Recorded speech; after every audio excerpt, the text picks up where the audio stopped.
There is a story that doesn't appear in the cavalry records, not the official ones anyway.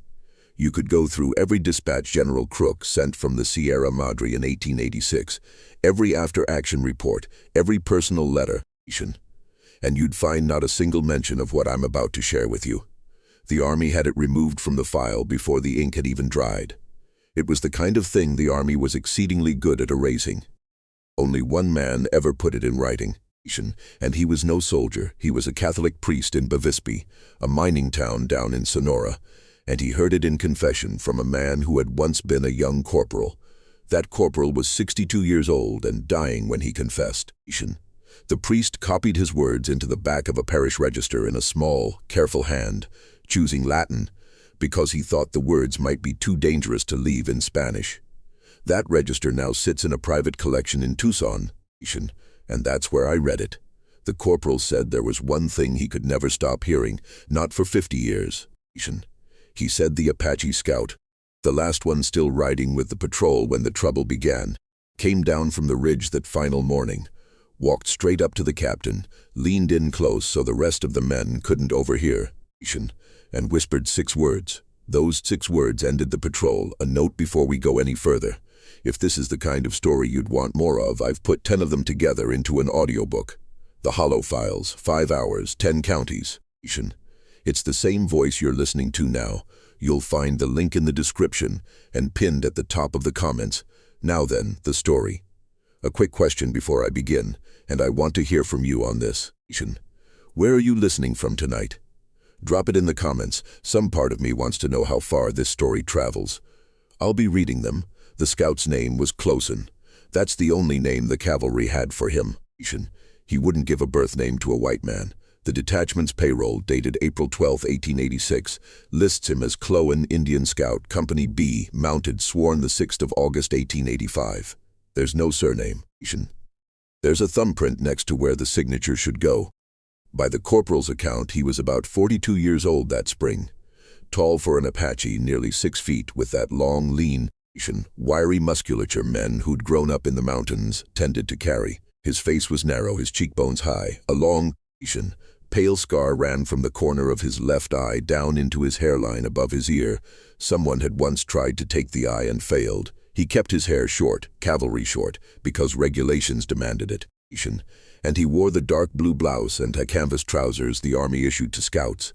But beneath the blouse, around his throat, he wore a small leather pouch that no man ever saw him remove, not even when he washed. The corporal, who later confessed to the priest, said that pouch was the one piece of him the cavalry never owned.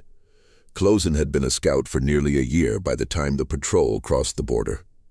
Before that, no one really knew. He'd been Chiricahua, or part Chiricahua, and there was a story that he'd killed a man of his own band over a woman, or maybe a child, and had been driven out before the Army ever got its hands on him. The corporal heard a different version once from another scout, that Tucson had been the one to find his own brother dead in a wash near the headwaters of the Bonita, and that the brother's body had been wrong somehow. The scout who told the corporal that story wouldn't say what wrong meant. He just said the word in English, then in Apache, and then he stopped talking and went out to check the horses, even though it was the middle of the night. The patrol numbered 16 men. Captain Garrick Vosen commanded. Vosen was 38, a Pennsylvanian by birth, West Point class of 71. He was a careful officer, the kind who made lists. He had a wife and 2 grown sisters back east, no other family I could find. He'd been across the border once before in the autumn of '83, riding with Crook into the Sierra Madre after the renegades. He'd come back from that expedition 30 pounds lighter, and with a tremor in his right hand that never quite went away. But he'd come back, and that put him ahead of 3 men who hadn't. They'd crossed under the new treaty with Mexico, the one that let them pursue Apache renegades up to a depth of 50 leagues into Sonoran soil. The treaty didn't say anything about what they were supposed to do if they found something else. Under Vosan, there was Sergeant Augustus Threlfall, a thick-shouldered Irishman of 50, twice divorced, with a face like a sun-cracked saddle. Corporal Wendell Crane, 26, the one who confessed half a century later, a farrier named Bracklin. 2 civilian packers under contract, both Mexicans. neither named in the register, called only Los Arrieros, 2 Indian scouts other than Closen, a Tonto Apache called Biduya, and a White Mountain Apache the men called Nalun because his real name was hard for English mouths, and 9 privates, most of them under 25, most from the eastern states, 2 of them German immigrants who'd been in the country less than 3 years and spoke English with the careful, polished slowness of men who didn't want to be misunderstood. They crossed the line on April 11, 1886. They were chasing what Vosen's orders described as a small band of hostile Chiricahua, estimated at 3 to 9 in number, last seen moving southwest from the headwaters of the Rio Bavispe. The band had hit a Mexican ranch the week before. 2 vaqueros had been killed. The rancher, a man named Don Saturnino Quintanilla, had ridden 70 miles to the nearest American outpost on a half-dead horse to tell the army that the killers had taken 3 of his horses and a string of saddle gear, and that he wanted them found. He didn't say it was Apache renegades. He said only, "Los que dejan las pisadas," the ones who leave the tracks. The corporal said later that when the Mexican rancher used that phrase, he crossed himself, and that Closen, who was sitting in the corner of the company headquarters listening, looked up at the Mexican for the first time. The Mexican looked back, and the 2 of them held each other's eyes for what the corporal estimated was a long 10 seconds. Then Closen looked back down at the floor, and the Mexican said nothing more about who had done it. They rode south through country the corporal would describe to the priest 50 years later in language that had not lost any of its precision. Mesquite and Ocotillo and the gray bones of old cottonwoods along the dry washes, bajadas littered with broken volcanic rock that would turn a horse's hoof if you let it, mountains the color of wet ash rising in tiers, with high pine forests dark on top. They rode at first light and rested at midday in whatever shade they could find. The heat was already up to 104 at noon. The corporal said by the 3rd day they'd finished the spare water from the casks the arrieros were carrying and had begun to ration from the canteens, drinking only at dawn and dusk. On the 4th day, Closen found the first sign. It was at the mouth of a small dry canyon the maps didn't bother to name, a place where a seep of bad water came out of the rock and made a flat of pale alkaline mud about the size of a cabin floor. There was a print in the mud, a single one, very clear. The corporal saw it himself. He told the priest the print was the front paw of a mountain lion, a big one, the kind that comes from an animal weighing nearly 200 pounds. Nothing strange about that. There were lions in those canyons. There had always been lions. What was strange was where the print ended. It didn't end the way an animal print ends. There was no second print farther on. The first print was sharp and complete in the mud, every pad, every claw perfectly placed. And then, about a yard ahead, the next thing in the mud was the print of a man's bare foot. A left foot, by the way the toes pointed. Then another bare footprint astride beyond that. Then nothing. Just dry rock that wouldn't take a print at all. Closen squatted down by the mud and didn't say anything for a long time. Vosen rode up, looked over his shoulder, and asked him what it was. Closen didn't answer. Vosen asked again. Closen said in his careful, thin English, "This is not the men we are looking for." Vosen asked him what it was then. Closen said, "I do not have a word for it in your language." Vosen pushed him, "Then give it in yours." The corporal heard the word, Closen said. He couldn't write it down because he couldn't pronounce it. In his confession, he said it had a soft hiss at the beginning and a closed sound at the end. And when Closen said it, the other 2 scouts, the Tonto and the White Mountain, both stopped what they were doing and looked at him. Biduya, the Tonto, said something sharp in his own language. Nalun, the White Mountain man, said nothing at all. He walked back to his horse and checked the saddle girth, even though he'd already checked it twice that morning. Vosen, who didn't speak any Apache dialect beyond a handful of trade words, looked from one scout to the other and waited for one of them to translate. None of them did. Finally, Biduya said in English, "He says it is a skin one, a wearer of skins. We should go back." Vosen looked at Biduya for a long moment, then at the print in the mud.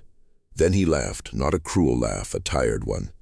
He'd been in the field for 6 days by then, and he had a job to do, and he wasn't going to be turned back by a print and a story about a wearer of skins. He told them to mount up. He told the arrieros to fill the casks at the seep and test the water before they drank it. He told Closen to take point and find him a track he could understand. Closen did as he was told. He took point. But the corporal said that as Closen passed him on the way out of the canyon mouth, the scout looked at him, just him, the youngest man in the patrol, and shook his head once, very slowly. In a way the corporal would never forget for the rest of his life. They rode south. You ever had that feeling where you walk into a room you've been in 100 times before, and something is different, and you can't say what? Not a thing moved. Not a thing missing. Just the air of the room is wrong. Let me know in the comments if you've ever had that feeling, because that's the feeling I want you sitting with right now.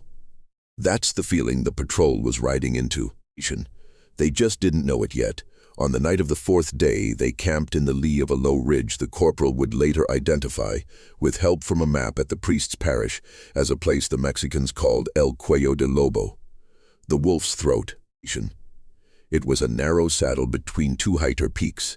The wind that night came out of the south and carried with it a smell the corporal said he'd never smelled before, and was never able to describe except by what it was not. It wasn't the smell of a dead animal. It wasn't smoke or sage or any plant he could name. It was sweet, he said, sweet the way old fruit is sweet when it's gone past ripe into something else. Sergeant Threlfall said it was a dead javelina somewhere downwind. Closen said nothing. The arrieros said nothing either, but one of them got up after a while, walked to the picket line and stood with the horses, stroking the neck of his led mule for almost an hour. The horses didn't like the smell. 2 of them, the gray and the bay belonging to one of the German privates, kept trying to pull their pickets. The arriero spoke to them in Spanish, low and steady, and they settled, but they didn't lie down. None of the horses lay down all night. The corporal was on second watch. He sat with his back to a flat rock, his Springfield across his knees, watching the southern sky, that bruised purple it gets in high country, an hour before moonrise. He said in his confession that at some point during his watch, he heard what he first thought was a coyote. Nothing strange about a coyote. There were always coyotes. What was strange was that the coyote sounded as if it were directly above him. Not on a ridge above as if it were somewhere in the air at the height of a man on horseback, calling down at him from nothing. He stood up, turned a full, slow circle with the Springfield at his shoulder, and saw no coyote. He saw nothing at all, just the saddle of the wolf's throat in the moonless dark, the small red mound of the watchfire, and the shapes of sleeping men. The sound didn't come again that night. The corporal sat back down. He didn't tell Sergeant Threlfall about it when he handed off the watch at 2. He told himself he'd been half asleep, that it was a coyote on the ridge above and a trick of the wind. He told himself that for the rest of his shift and for half of the next day. Then they found what was left of the 3rd horse. I should explain about the horses. The patrol had ridden in with 17 animals, counting mounts and pack mules. By the morning of the 5th day, they'd lost 2 of the spare mounts. The first one had pulled its picket in the night, sometime during the corporal's watch, and gone. The corporal hadn't heard it. None of the men had heard it. The second was tied to the picket in the morning as normal, but it wouldn't get up. It lay on its side, breathing fast and shallow, eyes rolled white, with no mark on it that anyone could find. The farrier checked it over and said he could find no injury and no obvious sickness. The horse died around noon without ever standing up. The arrieros butchered out what meat they could, and Vosen ordered the carcass burned. They had no time to bury it. On the morning of the 5th day, the second arriero, the older one, came back from the picket line very pale and told the captain in Spanish that the 3rd missing horse had been found. He led the captain, the sergeant, and Closen to a spot perhaps 200 yards downwind of the camp. The corporal wasn't allowed to go. He stayed with the picket line. He saw the captain and the sergeant come back about half an hour later. He saw that the captain had taken his hat off and was holding it in his left hand, and that his right hand was trembling so visibly he had to put it in his trouser pocket to keep the men from seeing. Closen came back behind them, and his face hadn't changed at all. The men weren't told what had been found. Vosen told them only that the horse had wandered and gotten into trouble with what he called predators. He told them to break camp and ride. They rode hard for the rest of the day, due south, deeper into the Sierra Madre, into country none of them had ever seen. That evening, after the men were bedded down, the corporal happened to be the one taking the captain his coffee. He was the youngest, so it fell to him. He carried the tin cup over to where the captain sat on a saddle by the watchfire. The captain took the cup without looking up and said, very quietly, more to himself than to anyone, "It was the way it had been opened. That is what I cannot get past. It was the way it had been opened." The corporal didn't ask the captain to explain. He went back to his bedroll, lay on his back, and watched the stars come out, which in that country come out very fast, almost as if a curtain is being pulled aside. And he thought about what the captain had said about the way something had been opened. He thought about what Biduya had said 2 days before, about a wearer of skins, and lying there. He understood that nothing on this patrol was going the way it was supposed to go. Listen, before we go on. If you've stayed with me this far, I want you to know this is the channel that puts these stories together, and we put a lot of care into them. If you're new here, hit the subscribe button. We tell them slow, the way they were told. If you're hearing this voice on another channel, somebody took the work. Tell us about it. We'll go after it. Tucson began to ride a wider arc after the morning they found the horse, where before he'd ranged maybe half a mile in front of the patrol and a quarter mile to either flank. Now he was gone for hours at a time, riding parallel ridges, working the country like a man who'd lost something specific. He'd come back to the patrol at noon and at dusk, give Vosan a brief report, eat in silence, sitting a little apart from the men.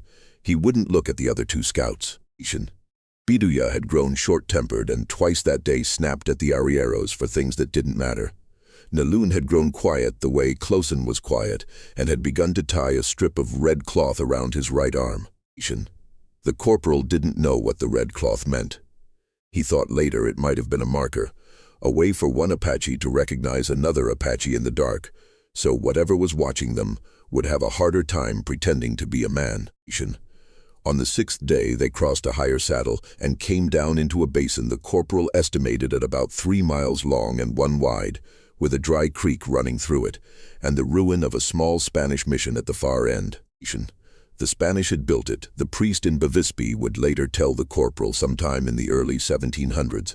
It was called La Misión de San Lázaro de los Ojos, Saint Lazarus of the Eyes. The priest said no one was sure why it was called that. Some thought it was for an image of Saint Lazarus in the chapel that had wept once during a drought. Others thought the Ojos, the eyes, referred to springs of water in the bedrock nearby. Either way, the mission had been abandoned by the 1760s after some kind of trouble with the local Opata Indians. After that, no one had lived there. Even the renegades didn't camp there. The Mexicans avoided the basin. They said it was in lugar que recuerda, a place that remembers. Vosan ordered the patrol to camp at the upper end of the basin, well away from the ruin. He said the open ground gave them better sight lines. He told the men they'd rest there one night and push west the next morning, since the country south of the basin rose into impassable rock. The arrieros refused to go anywhere near the ruin. They camped with the horses. They built no fire. They sat with their backs to the mission and whispered prayers in Spanish all night long.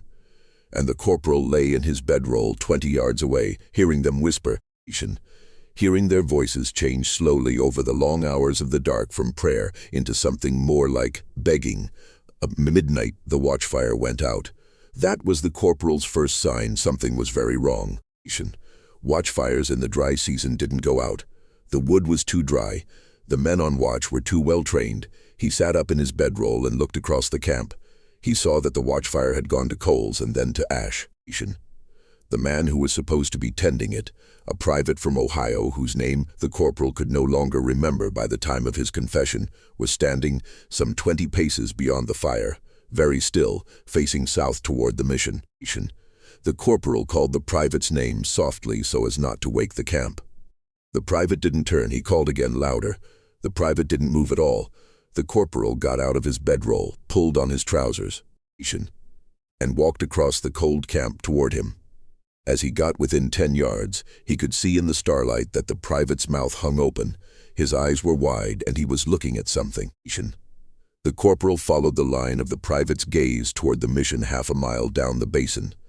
He said in his confession that what he saw there was at first nothing, Just the silhouette of broken adobe walls, the bell tower with the bell gone, the rectangle of darkness that was the open door of the chapel. And then he saw, standing in the open doorway, something. He couldn't say what it was. He said it was the height and shape of a tall man, and it was very still, and it was facing the camp. The impression he had of it, which he couldn't justify and never tried to justify in 50 years, was that it was waiting for one specific person in the camp to wake up and look at it. He grabbed the private by the arm and shook him. The private didn't respond. He slapped him. The private didn't respond. In a panic, the corporal took the private by the shoulders, turned him around bodily, and walked him away from the open ground toward the bedrolls. The moment the private's eyes lost their line of sight to the mission door, he gasped, stumbled, and looked at the corporal as if he'd never seen him before. "I was watching the fire," the private said. "The fire is out," the corporal said. The private looked over his shoulder, saw the cold ash, and began to cry. The corporal had never seen a man go from staring to weeping that fast. He held the private by both shoulders until he quieted down, walked him back to his bedroll, and then sat by the dead fire for the rest of the night with his Springfield across his knees. He didn't look toward the mission again. He didn't need to look. He could feel it looking back. In the morning, the private from Ohio was gone. His bedroll was empty. His boots were under the edge of the blanket, set neatly together the way a man sets them when he's going to sleep, not going anywhere. His Springfield was leaning against the saddle he'd been using as a pillow. His hat was on top of the saddle, his canteen was full. The only thing missing from the bedroll was the man. Vosen sent 4 men to search the basin. They were gone 3 hours. They came back having found one set of bare footprints in the soft sand of the dry creek bed leading south toward the mission. The footprints stopped halfway across the basin. They didn't continue. They didn't turn around. They simply stopped, as if the man making them had been lifted up out of his stride. Clausen rode out alone in the late morning and worked the ground himself. He came back at noon and reported to Vosen in private behind the picket line. The corporal happened to be currying his horse on the other side of the picket and heard most of what was said. He told the priest 50 years later what he'd heard, and the priest wrote it down in Latin. Clausen said, "Captain, I will tell you what this is, and you will not believe me, and after I tell you I will go to find it, and I will not come back until I have. If I am still myself when I come back, I will speak to you alone before I let any man near me. If I am not still myself, you will see the difference, and the men will need to be ready." Vosen said, "Then tell me what it is." Clausen said, "Some of my people will not say the name. There are reasons. The name is a door. I will say only what it does. It puts on the shape of what hunts. In open country, a lion. In timber, a bear or a wolf. In the dark places, it puts on a man. It cannot keep one shape long, but it can keep it long enough. It hunts very slowly. It hunts by waiting. It chooses one out of a group, and it waits, sometimes for days, until the one it has chosen will walk out alone to where it can be alone with him. Then it takes him. What it does with the body is not the part you should think about. What it does with the rest is." Vosen said, "The rest of what?" Clausen said, "The man." The corporal stopped currying. He stood with the curry comb in his hand and listened. Vosen was quiet for a long time. Then he said, "Why us? Why this patrol?"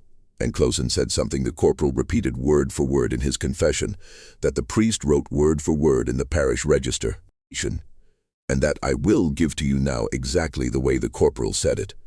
Because one of your men is already looking at it the way the dog looks at the door before the door opens.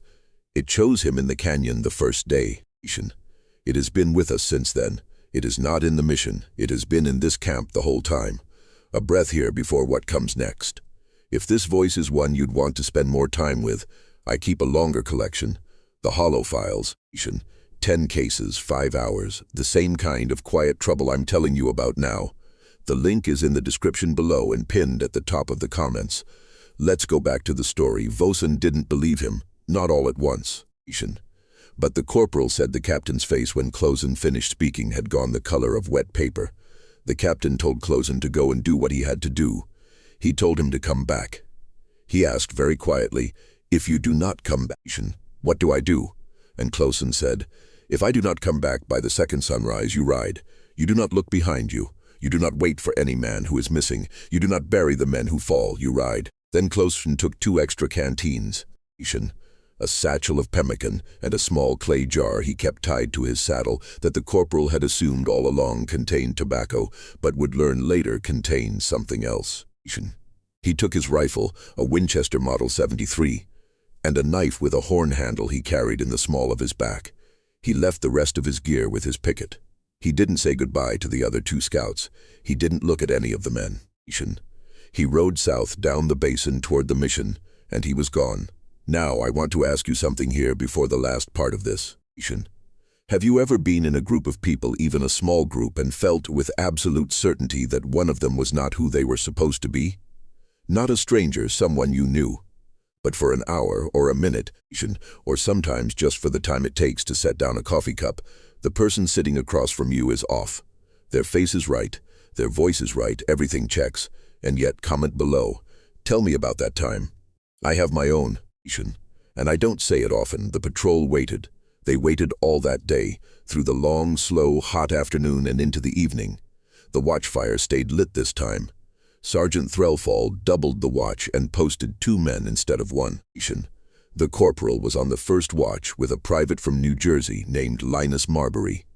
They sat back to back on a flat rock, watching the basin in both directions. Neither of them said anything for 2 hours. Around 10, Marbury said, "Corporal, look at the picket." The corporal looked. The arrieros were sitting where they'd been sitting all day, backs to the mission, praying. Bidaya lay by the picket, hat over his face, asleep. Nalun sat up awake, working a piece of leather between his hands, and out beyond the picket on the far side of the horses in the long grass at the edge of the basin floor a man was standing. He was a long way off, 200 yards, maybe more. He stood very still. The starlight was just enough to make out a shape, a man shape, in what looked like the dark blue of a cavalry blouse and the lighter blue-gray of canvas trousers. The corporal raised his Springfield and sighted on the figure. He held the sight there for a long count. The figure didn't move. "Is that Closen?" the corporal said. No. He didn't know how he knew it wasn't Closen.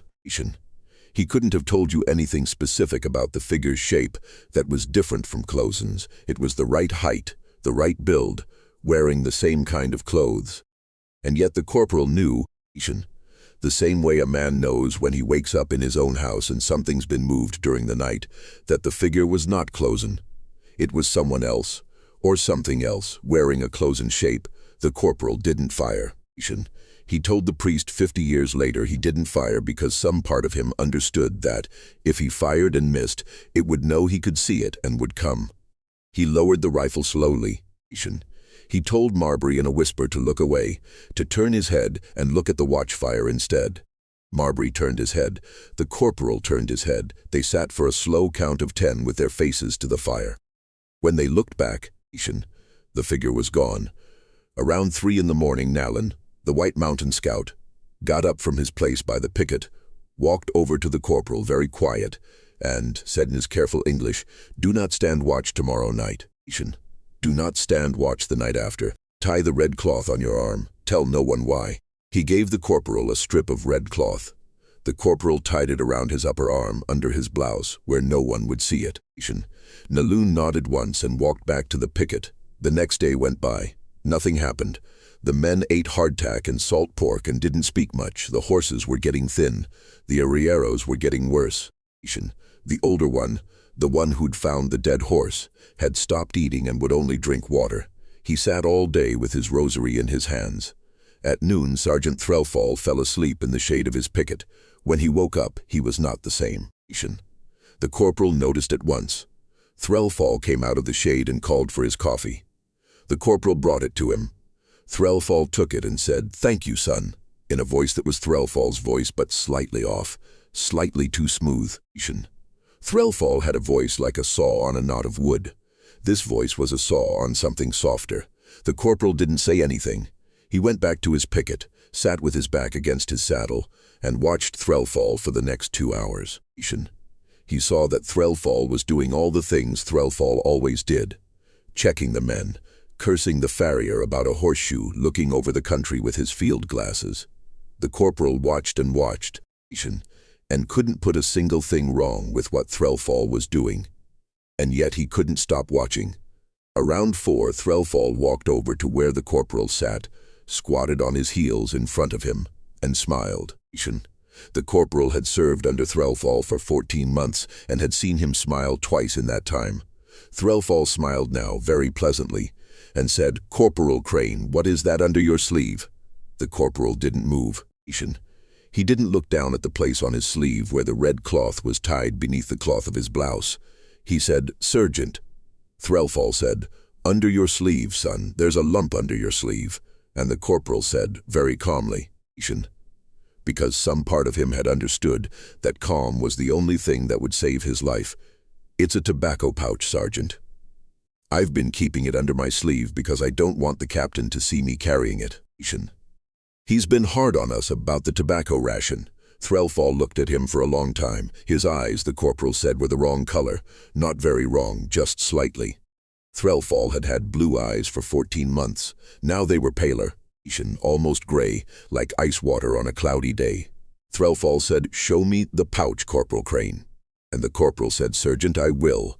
But first, tell me one thing." Threlfall waited. The corporal said, "In Yuma 2 summers back, you told me a story about your first wife. You said she had a sister. Tell me the sister's name." There was a silence. The real Threlfall had told the corporal that story one drunken night in Yuma after the Apache campaign of '84. Threlfall's first wife's sister had been named Geneva. The corporal remembered because Geneva was unusual and because Threlfall had cried when he said it.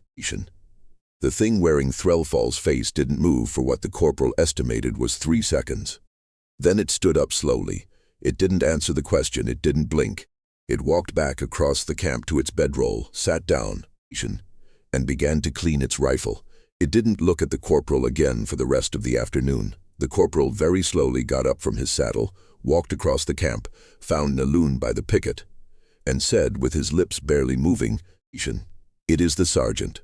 And Nalin said, without looking up from his leather work, "No, it is not yet the sergeant. It is sitting beside the sergeant, but it has not finished putting him on." That was the longest night of Wendell Crane's life. He told the priest 50 years later that he didn't sleep at all that night, didn't look in the direction of the sergeant's bedroll, and when his watch came at 3, he stood it not by the fire but at the edge of the picket line with Nalin, back to back, the two of them facing outward in opposite directions. Naloon spoke a low chant the whole time, soft enough that no one else in the camp could hear it. The corporal stood there with his Springfield and listened, and didn't let his hands shake. At first light, Closen came back. He came down the basin from the south on foot. His horse wasn't with him. He had blood on his blouse. Not a great deal, but enough, and the blood was dry and brown. He came up the rise toward the camp at a slow walk. When he was about 100 yards out, he stopped and called for Captain Vosan by name in his thin English voice. Vosan came out from the camp alone, the way Closen had told him to, and walked down the rise toward him. Closen waited. Vosan stopped about 10 paces away. The corporal was watching from the picket. He could see Vosan's face but couldn't hear what was said. Vosan looked Closen over for a long time, then took one more step toward him, then another. Closen didn't move. Vosan finally asked Closen something. The corporal couldn't hear it, Closen answered. The corporal couldn't hear that either. Vosan asked something else. Then Closen did the thing the corporal would remember for the rest of his life. He walked the last 3 paces forward, stood in front of Vosan so close their hats almost touched, leaned in and said something into Vosan's ear, very softly. 6 words the corporal couldn't hear, 6 words. Vosan took 2 steps back from him the way a man steps back from a fire that's flared up. His face went white. He turned around, walked very steady back up the rise toward the camp, and stood at its edge.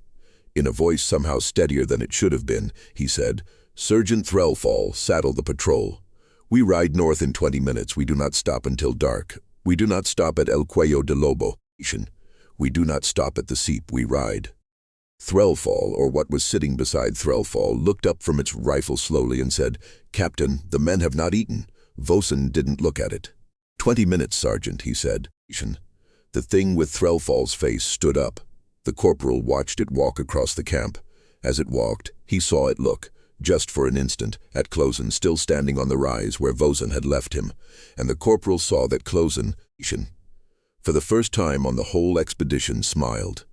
It wasn't a friendly smile, it was the smile of a man who's just locked a door from the outside. The thing with Threlfall's face turned and saddled its horse. They rode out of the basin at 7, go 0 in the morning. They left the dead watchfire, the abandoned bedroll of the private from Ohio, and a saddle no one would touch. They rode north. Closen rode at the back of the column on a spare mount, a quarter-mile behind the rest of the patrol, alone. The corporal asked Vosen very quietly why Closen was riding so far behind. Vosen said, "He is making sure." The corporal didn't ask what he was making sure of. They rode all that day, through El Cuello de Lobo without stopping, through the canyon of the Seep without stopping, until the horses were near collapse. Then they made a cold camp on an exposed ridge with no fire, and slept in their boots with their rifles in their arms. Closen didn't sleep. He sat on a rock at the edge of the camp, watching the southern horizon, and didn't move for the whole night. In the morning he was still sitting there. The corporal, looking at him as he stood up, said he'd aged 10 years in a night. On the morning of the third day, they crossed the border back into Arizona. There were 2 American flags on poles at a small Mexican customs post, the U.S. flag and the Mexican flag. As the patrol rode past, Vosen ordered the men to salute. They did, even the German privates, even the arrieros, even Closen. The thing wearing Sergeant Threlfall's face did not raise its hand. It was by then no longer pretending very hard. It had begun to walk strangely. Its head was held at an angle the real Threlfall would never have held. It didn't eat. It didn't speak. The horse it was riding had begun to shy whenever it came near. On the second day across the border, the horse threw it and ran. The thing got up and walked behind the column for the rest of that day on foot. The men didn't look at it. The corporal said in his confession that on the night before they reached the American outpost, he stood watch and saw the thing standing some distance from the camp in the moonlight. He saw very clearly that its mouth was full of something dark, and that it was working its jaw the way an animal works its jaw, trying to chew something too big to swallow whole. In the morning, the thing was gone. There were tracks leading away from the camp toward the south, toward the line mountain lion tracks. They didn't turn into anything else this time. They simply went south and didn't come back. The patrol reached the outpost at noon. Vosen reported that they'd lost 3 men, 1 private to desertion, 1 sergeant to an unknown malady he asked be entered in the file as brain fever, and 1 civilian arriero to dehydration. He reported that the renegades they'd been pursuing hadn't been found and were presumed to have moved south of the patrol's authorized depth into Sonora. He requested permission to return to garrison. Permission was granted. The file was closed. Sergeant Augustus Threlfall, 50 years old, was entered on the rolls as deceased on April 22, 1886. Cause of death, brain fever in the field. No body was returned. The body had been buried in Sonora, the file said, in accordance with regulations. The grave's coordinates were never recorded. Closen the scout was honorably discharged from the Indian Scout Detachment 3 weeks later, on May 15th. His discharge papers list his reason for separation as expiration of service. He drew his final pay of $14.40 and rations for 1 week.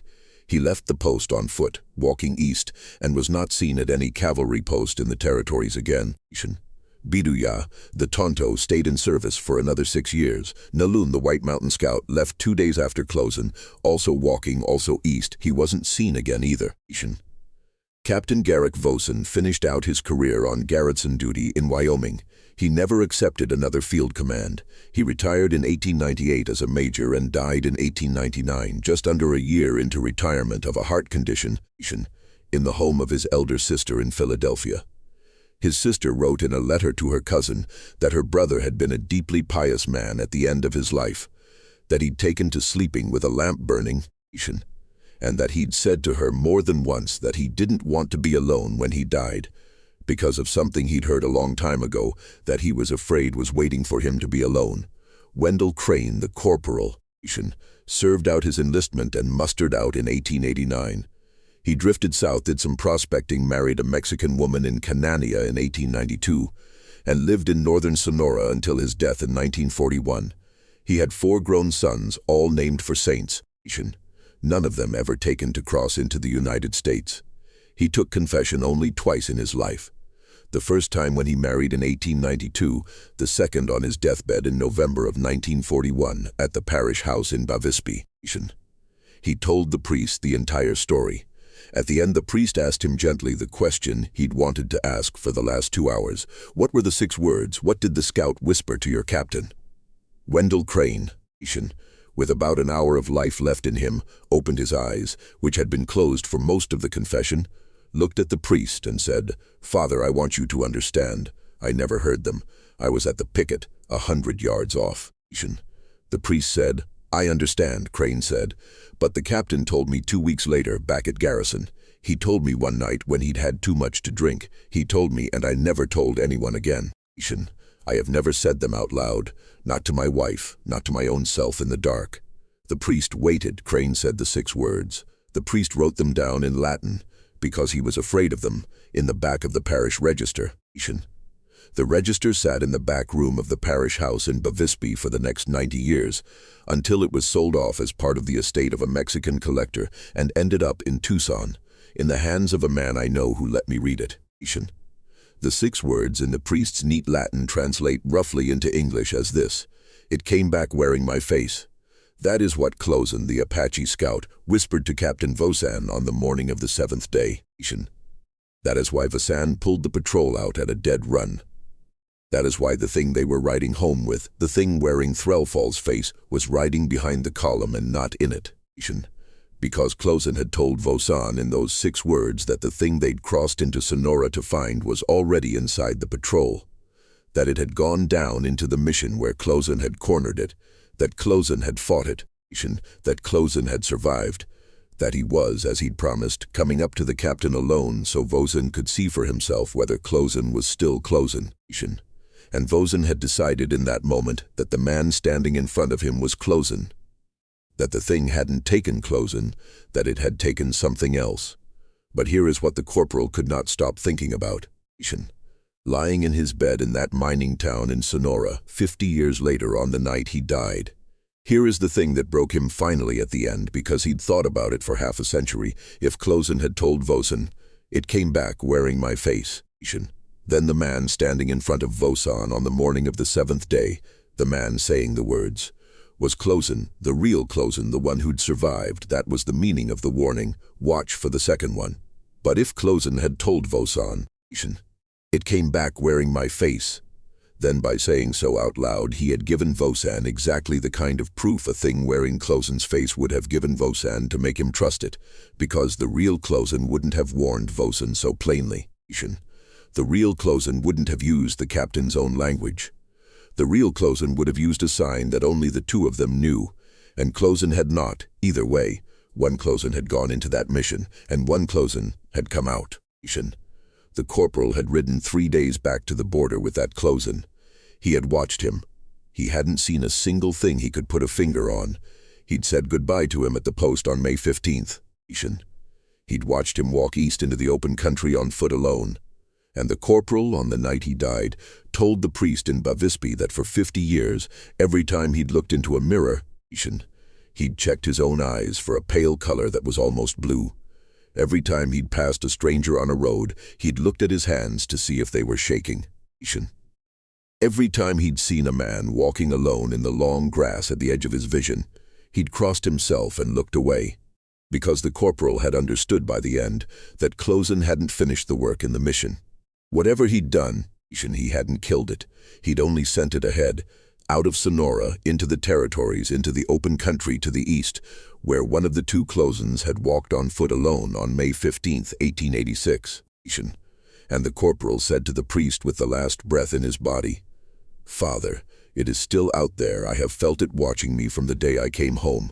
I have felt it watching me because I had the red cloth on my arm that night. And Naloon told me never to take it off, and I never have. Father, look under my sleeve." The priest looked under the corporal's sleeve, under the cuff of his nightshirt. On his upper arm was a strip of red cloth so old and worn it was almost the color of dried blood. The priest noted in the margin of the register that the cloth had been tied to the corporal's arm for 50 years and 7 months. He noted that he'd taken it off after the corporal died, in accordance with his last wish, to be buried with the cloth in his hand and not on his arm. The priest didn't say in the register what he himself thought. He only wrote at the very bottom of the page a single Latin phrase he didn't translate, Domine exaudi me, hear me, Lord, for this story is not finished. That is the story. I've told it to you the way it was told to the priest, the way the priest wrote it down, the way I read it from a parish register in a private collection in Tucson, Arizona, in the summer of 2019. I haven't added anything. I haven't taken anything away. I haven't given you any of the names of men or places the priest didn't give in the register, except where I knew them from the cavalry records or the maps. I haven't told you what to think about the 6 words. You'll have your own thoughts. Tell me in the comments. I want to know which closing you think came out of that mission. I want to know whether you think there's a man somewhere east of the Kirikawas with pale blue eyes and a scar from his eyebrow to his hairline, who's been walking these last 140 years, taking the shape of one man and then another, riding the long roads west, getting closer. If a story like this is the kind you want more of, I've put 10 of them together. The Hollow Files, 5 hours, 10 counties, same voice. The link is in the description and at the top of the comments. If you're new here, the subscribe button is below this video. I read every comment. I keep a list of the places people are listening from. I haven't yet had 2 from the same town. Maybe yours will be the first. Stay with me for the next one. Sleep with a light on tonight if you need to. There's no shame in that. There never has